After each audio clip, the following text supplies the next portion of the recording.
แบบใดพอสิออกจากกาลาเลยที่ว่าต่อต้านอเมริกาต่อต้านอเมริกาแม่นไผบอกให้เจ้าต่อต้านอเมริกามันเฮ็ดหยังล่ะอเมริกาเขาเรียกประชาชนเขาแม้แต่คนลาวคนไทยคนเวกคนเจกคนจีนคนเขมรมาอยู่อเมริกาเขาก็มีกินมีอยากเขาไม่ได้ถูกระยะเขามีการมีงานเห็นว่าคนไทยอยู่ในประเทศเป็นยังจะไปเฮ็ดเวียกอยู่ซาอุแต่ก่อนสมัยก่อนแล้วไปยังจะเฮ็ดเวียกอยู่อิสราเอลก็เพราะว่ามันได้กินดีมันมีเงินเดือนดี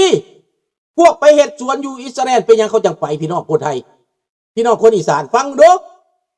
เป็นยังเขาจังไปถามเบิ่งเงินเดือนนึงเท่าใดเขาได้มันเดือนละ100,000 กว่าบาทได้พี่น้องเขาได้เขาจังไปได้ไปอิสราเอลเดือนละ100,000 กว่าบาทได้พี่น้องถึงมันอิหร่านสิยิงลูกระเบิดมาใส่เขาก็บ่ยากตายเขาก็บ่ยากรัฐบาลไปเอาโยนโคนมาตอนหนึ่งย่านเกิดสงครามไปโยนโคนมาอยู่บ่ได้พอ2 เดือนหอบกลับคืนข้าพเจ้าร่วมกับคนไทยคนหนึ่งที่ไปเฮ็ดเวียกอยู่อิสราเอลสบายดีบาชาเห็นบ่เขาบ่ย่านตายเขาอยากได้เงินเห็นบ่เดี๋ยวนี้ปลาตัวหนึ่งเท่าไหร่ปลาตัวหนึ่งโลละ100,000 กีบเห็นแล้วมันสิอยู่ได้คนปลาโลละ100,000 กีบแต่สมัยข้าพเจ้ายังน้อยโลหนึ่ง5 กีบมันก็อยู่ได้ตัวน่ะเห็นบ่ล่ะปลาโลละ5 กีบโลละ10 กีบประชาชนบ่ได้เดือดร้อนไหนประชาชนพอกินพออยากขายงัวขายควายกับปูเฮือนได้ผู้มือนี่เฮ็ดหยังก็บ่ได้มีเงิน100,000 เงินล้านเฮ็ดหยังบ่ได้เงินล้าน2 ล้านนี่หายไปแบบในพริบตาเดียวอันนี้แหละระบอบคอมมิวนิสต์เป็นระบอบเผด็จการเป็นระบอบที่ทำให้ประชาชน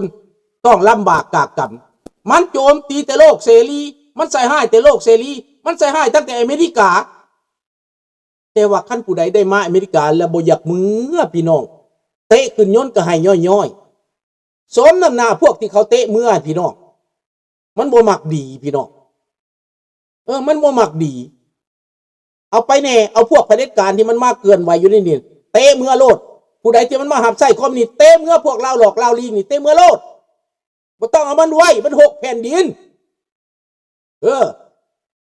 ในประเทศที่3นี่เขาต้องการคนดีเขาต้องการคนดีเข้าใจปัญหาเขาต้องการคนที่ตั้งใจอยู่ตั้งใจเฮ็ดเวียกเฮ็ดงานเขาต้องการคนดีคนซื่อสัตย์คนบ่ดีเขาก็เตะกลับประเทศมันของธรรมดาได้พี่น้องไปเฮ็ดอยู่ประเทศใดเขาก็บ่เอานี่เห็นระบบแต่นั้นพวกที่มันต่อต้านอเมริกาน่ะแม่นมันบ่จักคันมันได้มาอเมริกามันบ่อยากเมื่อดอกจะก็ไปถามแม่เพชรนั่นน่ะแต่ก่อนเราบ่เคยมาอเมริกาจักเทื่อเราก็บอกอยู่ในโรงเรียนเขาด่าแต่อเมริกาแต่เช้าถึงค่ำว่าแต่เรื่องระเบิดบ่แตกเอาดีแต่ฝ่ายโตฝ่ายเดียวสบายดีรอนี่โจมตีแต่อเมริกาว่าอเมริกาทิ่มระเบิดใส่หัวเพิ่นและเพิ่นระเบิดไปทิ่มระเบิดใส่หัวเขาเราบ่ขึ้นเด้เพิ่นเอาทหารแก้วเข้ามาลาวผ่านดินลาว3 ล้านคนตบไปหั่นลงเวลาใต้เพิ่นบ่ขึ้นได้ก่อนมันสิมีระเบิดนั่นน่ะถ้าแม่นอเมริกาทิ่มระเบิดใส่หัวคนลาวบ่เหลือจักคนแล้วเห็นบ่อิหร่านถามว่าอเมริกาตั้งใจทิ่มระเบิดใส่หัวคนอิหร่านบ่ได้เจ้าเบิ่งแม่แต่ว่ารัสเซียบ่เฮ็ดได้รัสเซียนี่น่ะ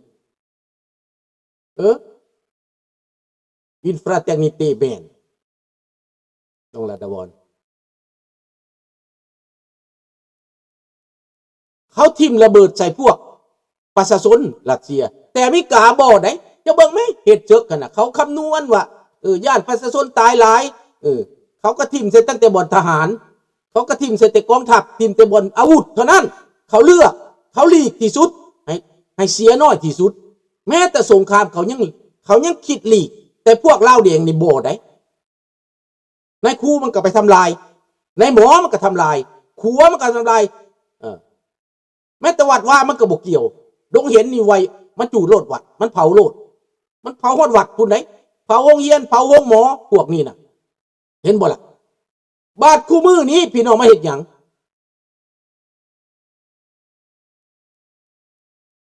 แม่นแล้วไผก็อยากไปอยู่อเมริกาแม่นความร้อนนี่เด้ที่บ่อยากไปจังไหนไปแล้วบ่อยากเมือบ่อยากหนีนะมันว่าบ่ดีเด้เป็นหยังสบายดีทันเดือนถ้าได้ไปเฮ็ดเวียกอยู่อเมริกาชั่วโมงหนึ่ง$20-30ไผสิบ่อยากไปมันพอกินพออยากมันอยู่ได้มันสบายเหตุการณ์เดือนเหตุการณ์ปี2ปีซื้อรถได้แล้วเห็นบ่ไปแบ่งซื้อแบ่งกินแบ่งใช้คันขยันเนี่ยก็เป็นคนห่างคนมีขึ้นมาทันทีโอกาสห่างนี้ได้ถ้าเจ้าขยันมาอยู่ในประเทศแคนาดาประเทศอเมริกาถึงบ่ห่างมีก็อยู่ได้คือลุงสุนทรานี่แหละอยู่สบายบ่ได้ทุกข์ได้ยากดอกไปบำนาญแต่อายุ55พุ่นคันเมืองลาวเจ้าสิได้บ่เฮ็ดบ่ได้ดอกแม่นแล้วเป็นพวกจิตพวกต่อต้านอเมริกาพวกนี้ถูกจ้างมาให้พูดโจมตีอเมริกาแม่นั่นน้องธนพรแม่มันเป็นเรื่องการเมืองจิกมันจ้างทุกมือนี่เป็นอย่างจิกมันจังเห็นไปนั่นมันจ้างสถานีต่างๆโฆษณาส่วนเสืออเมริกาเขาบ่สนเขาบอกวันเก่งนะดังนั้นพี่น้องดังนั้นข้าพเจ้าเว้าเรื่องโสเภณีในเมืองลาวปัจจุบันนี้มันเกิดขึ้นเต็มบ้านเต็มเมืองย้อนหยังคนบ่มีกินคนอึดคนอยากคนหาเงินยากหาเงินวิธีอื่นบ่ได้มันก็เกิดโสเภณีบางคนยาบ้าดิซั่นแต่มันเกิดมาจากอันเดียวกันนั่นแหละมันบ่มีเงินมันอยากได้นั่นอยากได้นี่มันก็ต้องเฮ็ดตัวที่ตัวแดนพี่น้อง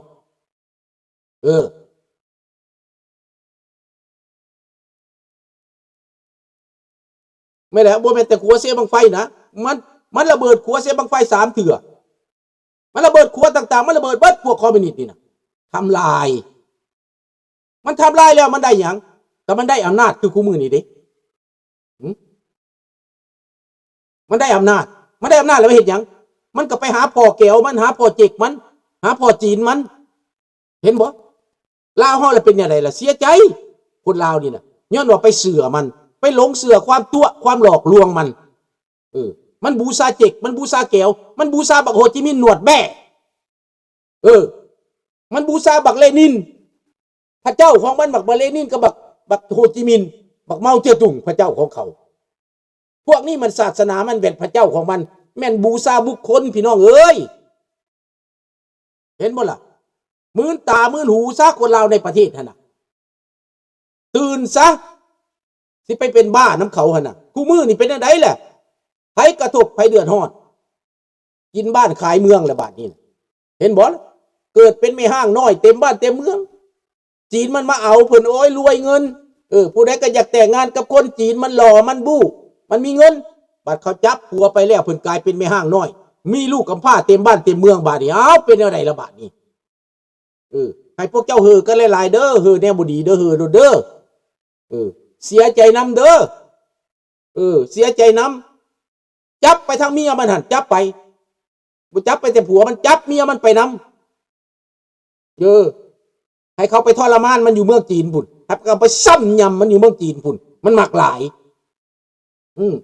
เกินว่ามันพูดมันเหลือพี่น้องว้าวจังไดก็บ่หูบ่หูฟังได้บ่เงียงหูฟังจักดีได้พี่น้องบัดเขามัดใส่กระสอบตีแล้วโอ้ยซ้ำบักแก้วเอาหมาใส่กระสอบมาฆ่าพี่น้องเอ้ยสบายดีเสียวนายข้าพเจ้าเห็นเขามัดผู้หญิงใส่กระสอบแล้วสมเพศเวทนาพี่น้องมันเป็นตาสมเพศเวทนาบักทองรุ่นผีบ้าบักสอนไส้ผีบ้าบักตาบอดหูหนวกบักโซกระปกมกใหม่มันบ่ได้สนใจอย่างเรื่องนี้พี่น้องมันบ่ได้ยินเลยหูมันหนวกหูมันดับหูมันบอดตามันบอดแล้วใจมันก็บอดพี่น้องเอ้ยพวกนี้ใจบอดถ้าห้องคนใจบอดนี่มันคนบ่เห็นผู้อื่นคนเห็นแก่ตัวคนใจบอดและพวกมัน พวกมันนิยมเนี่ยมันฟังบ่ได้แต่เฮาเว้ามันฟังบ่ได้มันบ่เชื่อมันบ่ดีใจมันบ่เข้าใจพี่น้องเอ้ยดังนั้นพี่น้องเรื่องสงครามบัดนี้ข้าพเจ้าสิอธิบายพวกท่านในตอนนี้อเมริกาเขาเตรียมแล้วเขาฟาดและอิหร่านนี่เขาบ่เอาไว้แล้วข้าพเจ้าว่าได้ 2-3 มื้อข้างหน้านี้แหละแนวใดก็นักโลดพี่น้องนักโลดโดนัลด์ทรัมป์ตัดสินใจแล้วสิแก้ไปก็บ่ได้แล้วแก้ไปกว่านี้ก็สิบ่มีอีกแล้วมันคือสิฟาดแล้วแหละแล้วก็คิวบาอีกต้องจบพี่น้องต้องจบลงคิวบานี่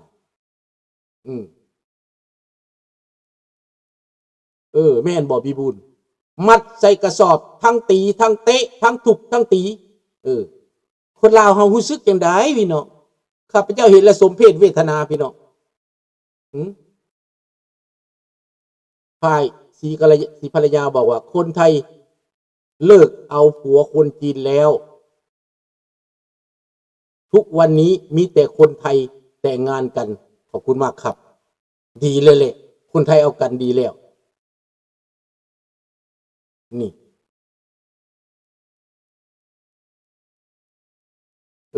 มันเฮ็ดเบิดทุกอย่างหั่นแหละ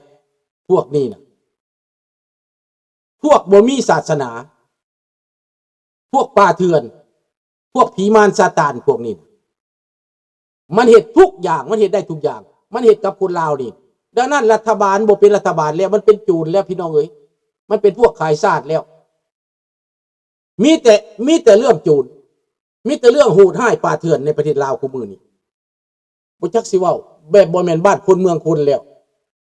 เป็นบ้านป่าเมืองเถื่อนแต่ว่าข้าพเจ้ามีความหวังอยู่บ่หนึ่งว่าพวกนี้ไปสุดทางแล้วรัสเซียก็ไปสุดหนทางแล้วยูเครนยึดเขตซาโปริเซียไปตั้ง70 กิโลเมตรพี่น้องเมื่อวานนี้ทหารรัสเซีย 60,000 คนติดกับดักถูกปิดล้อมในยูเครนตายเรื่องกองนองเลือดพี่น้องสิมาตีเขาแต่ตัวเองตาย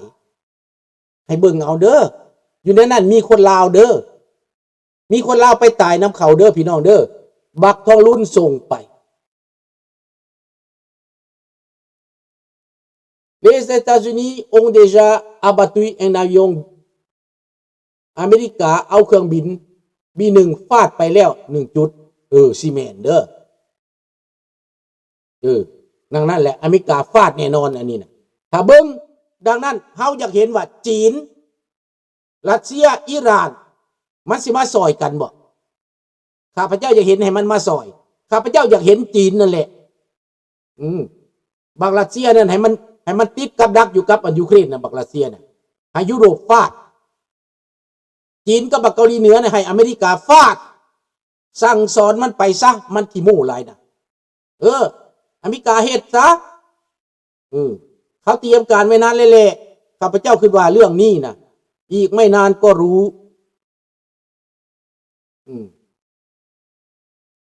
อยากได้ล่ะอยากเห็นล่ะอยากเห็นล่ะลุงนี่อยากเห็นล่ะมันถ่ามานานแล้วมันรอมานานแล้วอยากเห็นความชิบหายไววอดของพวกเผด็จการนี่นะมันใหญ่หลายมันกวนหลายประเทศจีนนี่หากับนี่นะอันนั้น50 ปีผ่านมานี่นะที่อเมริกาไปลงทุนไปเฮ็ดหยังให้นะจะค่อยมีอยู่มีกินขึ้นมาแล้วสิมากระยอกกังย่องใส่เขามันโมเมนต์แนวได้พี่น้องเว้ยมันโมเมนต์แนวได้สิมากระยอกกังย่องใส่อเมริกาไปลงทุนให้เจ้าอเมริกาไปค้าไปขายเฮ็ดให้คนจีนมีอยู่มีกินฮู้จักความเจริญขึ้นมาถ้ามันเป็นมนุษย์เป็นคนน่ะมันบ่ควรจะไม่ปรปักษ์เลยพี่น้องมันบ่ควรเลยมันบ่ควรจะมีระบอบนั่นระบอบนี่มาขัดแย้งเลยพี่น้องมันอยากปกครองอะไรก็ปกครองของมันแต่ว่าอเมริกาไปลงทุนให้จีนทุกสิ่งทุกอย่างนับแต่เข็มเล่มหนึ่งเริ่มต้นการก่อตั้งบริษัทก็แม่นขนไปอเมริกาขนเครื่องไปได้น้องธนพร